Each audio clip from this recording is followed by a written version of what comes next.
is a crowd favorite, the men's 1 mile run. Certainly is, and it's always been a crowd favorite here in Hamilton. I think one of the principal reasons, in addition to the history of the mile, is the flavor of the mile. You mentioned before about the history of Ireland as being recognized as a standout in miling.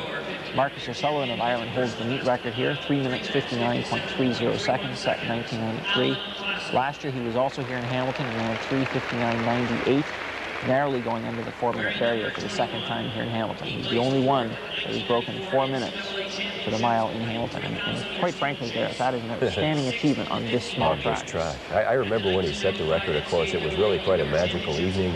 Certainly he had the crowd behind him. A very personable young man. It's really a shame he's not here. It is. I know that there's been some controversy in the press already this year about how athletes are chosen to come to Hamilton this year. The meet went public by saying that they couldn't afford to pay athletes to come to the meet. They were simply offering money as prize money, $1,000 for first place, $750 for second, and $500 for third. There would be no appearance money. The athletes are, of course, paid their expenses to come here, airfare and meals and accommodation, but there is no lump sum payment being paid to the athletes for their appearance that they have to perform on the track. If you take a look at some of the athletes lined up for the mile here tonight, they include Jason Bunston of Burlington, number 9. That's number 79 on the screen, just going by. Ivan Selleck, the 1995 Croatian champion over 1,500 meters. Number 38 is Mike Michno, a regular person here appearing in Hamilton. This is his 6th appearance here. He placed 3rd in 1994. Right beside him in the back row, you can see number 5. That was Eric Berry of Ashland, Ohio. Number 43 certainly has to be one of the ones to be looked to here is Eric Nedeau of the United States. He was the bronze medalist, Gareth, at the 1995 World Indoor Championships over 1,500 meters. Others in the field include number 33, Allan Klassen of Nedeau, British Columbia, who was the bronze medalist at the 1995 Canadian Championships over 1,500 meters, and Passmore Farusa, number 21 from Zimbabwe, who placed 4th at the 1994 U.S. Collegiate Championships over the 3,000-meter steeplechase, and 6th in the 1,500 meters, certainly an odd double. Lots of different disciplines that these fellows are running as well, then, not just the mile of 1,500. Well, the 1,500 meter really is recognized as the metric mile. A lot of track and field events, or meets rather, don't conduct the mile, they conduct the 1,500 meters. In Europe, although Britain certainly has a strong tradition in the mile, most recently with people like Sebastian Coe, Steve Cram, and Steve Ovett. But the 1,500 meters is really the race that is most frequently run throughout Europe. Okay, we've got ourselves away. Interestingly, you talk about athletes and the lack of appearance fees for this particular meet. Speaking with Don Bowman, he still feels that they have, Don Bowman, of course, is with the Sports Corp, a company which is managing this particular meet. He still feels that there's a very strong field, and but judging by the numbers and the types of people and, of course, the locations that they come from, still a very, very strong field in this Hamilton indoor games. Oh, most certainly, and it's not meant to be a criticism by saying that the meet organizers have not offered money to bring athletes in here. Quite frankly, I've always been a strong supporter of the fact that if the athlete couldn't perform on the day, then why should they be receiving an appearance money in any of them? Well, obviously for certain athletes, they will sell the tickets. It's the Donovan Baileys, the Bruna Surins, the Kevin Sullivans, the Graham Hoods, who are looked to sell tickets to allow fans into Copps Coliseum, in this case tonight, to watch the event. And what we've wound up with tonight, I believe, are very strong competitive fields. Yes, there may be the standout athletes in many events who are not there, such as a Marcus O'Sullivan in the mile. But the field itself that has been assembled is that much closer in talent that usually leads to exciting finishes.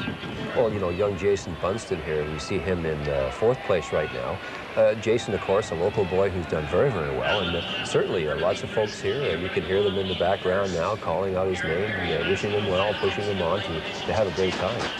Yes, actually, Jason has done very well. He broke 4 minutes for the mile for the first time in 1995, running a 3:59. And in 1994 was the U.S. Collegiate Indoor 5,000-meter gold medalist and captured a silver medal outdoors over the same distance while he was on scholarship at the University of Arkansas. And Burlington's Jason Bunston, number 9, has moved in 3rd place now. He's on the shoulder of Eric Nedeau, who quite frankly is probably a wise move because Nedeau is the world indoor bronze medalist over 1,500 meters. And I wouldn't expect that Allan Klassen, as good a runner as he is, he's ranked 6th in the country right now in the 1,500 meters, I wouldn't expect at the end of the race that he's going to be ahead of Nedeau and Bunston. But it is right now Klassen of Burnaby, British Columbia with the lead. He's looking over his shoulder a little bit. It almost makes me believe that he's watching to see if he's rabbiting fast enough for these athletes, although no rabbits were officially brought in for the event. I wonder if Klassen has decided to sacrifice himself to set a fast pace for some of the others. But if that was his intention, the pace so far seems to be fairly slow compared to past years where we've gone for the 4-minute mile here in Hamilton. It was very close on several occasions with 2 successful times going under 4 minutes. But Klassen continues to lead. Nedeau is on his shoulder. Bunston right behind him. And that's Ashland, Ohio's Eric Berry now, who has moved into 4th place as these runners go down the back straight. Berry, of course, an accomplished runner himself. He's an NCAA Division II bronze medalist and All-American. He has a personal best in the 1,500 at 3:42. Last year he ran 3:44. That's Eric Berry, number 5. Bunston now making a strong move. He's gone past Klassen. Jason Bunston, incidentally, Gareth, he's making a very strong move here now, beginning to pull away from Klassen. And more surprisingly, Eric Nedeau. We've never had a Canadian winner of the mile here in Hamilton. I'm wondering, is it not a little early for him to get out like that? Well, Bunston is, he's got the legs because he's known as a 5,000-meter runner. For the mile, it's a drop down in distance to him, whereas Eric Nedeau is a 1,500-meter and miler specialist. And Bunston's probably thinking that if he can take the sting out of his legs by inserting a long enough kick, that perhaps Nedeau won't be able to go with him. Bunston looks very comfortable right now, wearing the colors of the Toronto Olympic Club from Burlington. Jason Bunston now has opened up a significant lead. Nedeau now beginning to close in a little bit, and Allan Klassen, surprisingly, is holding on in 3rd place right now. Bunston beginning to show a little bit of the strain, and now you can see Nedeau making a move down that back straight, looking very strong. Very showing strong. Why he was the world bronze medalist last year indoors over the 1,500-meter distance. That's Eric Nedeau coming up to the line. Oh, and Klassen edged out Bunston for 2nd. So Allan Klassen comes in 2nd and Jason Bunston 3rd. We have Canadians in 2nd and 3rd. A very good performance. Eric Nedeau's winning time was 4 minutes, 11.79 seconds. Klassen finished in 2nd, nosing out Bunston, a time of 4:12.46. And Jason Bunston's time in 3rd, 4:12.63. So a very good example, as we see on the replay, of Eric Nedeau coming into the finish line, a very good example of the depth of the performances in the close competitive fields here in Hamilton. A slow time compared to the sub 4 minutes of Marcus O'Sullivan, but an excellent race for the audience in a very close finish between the first 3 runners, Nedeau, Klassen, and Bunston. We now take you with Gareth, who's got Jason Bunston. Well, this is Jason Bunston of Burlington. Another case of a local boy does well. 3rd place finish in the race today, but what a race. Not too bad, not too bad. They kept mixing the Burlington because I'm actually Hamiltonian, so. And he's a Hamiltonian as well, that's right. Jason, the race itself, go through the race for us. Well, we tried to get a rabbit. We didn't get one because of the prize things and stuff at it. And we lost a couple Moroccans, so it inevitably went a little slower. It's all first race of the season for a lot of us, as evidenced by the slower start. So I just went out to have fun, felt good, and then we started making moves towards the end. I knew Eric was going to have a pretty damn good kick. He's 146 100-meter guy, and I'm just kind of a lowly 5K guy. So I made a move and just took off, and thought for a second there, oh, I just might steal this. But, it catches up in the end. They're pretty quick and strong. So. That's right. This is not your specialty. This is, I guess, a tune-up for you, really. It is. A good race this early in the season for me is more of a gift, not really, rather a mark of how fit I'm going to be later in the season. All through high school, I ran the high school 1,500, and for what it was worth, I'd finish 3rd and 4th, and then come later in June, I'd be able to win the races. But for this, it's pretty much just a matter of going and having some fun and getting used to the indoor track. So right now you've been hiding out in a place called Arkansas or something? Yeah, Bill Clinton country. Yeah, just going to school and training. I've done my eligibility for all the other seasons, cross country and indoor, and I've one outdoor season left, so this is kind of a springboard for some of my indoor training and world cross country, and then into the NCAA track, which is very intense. Not running indoor gives me a bit of a break from having to qualify weekend after weekend, and then hopefully use that again as another springboard for Atlanta.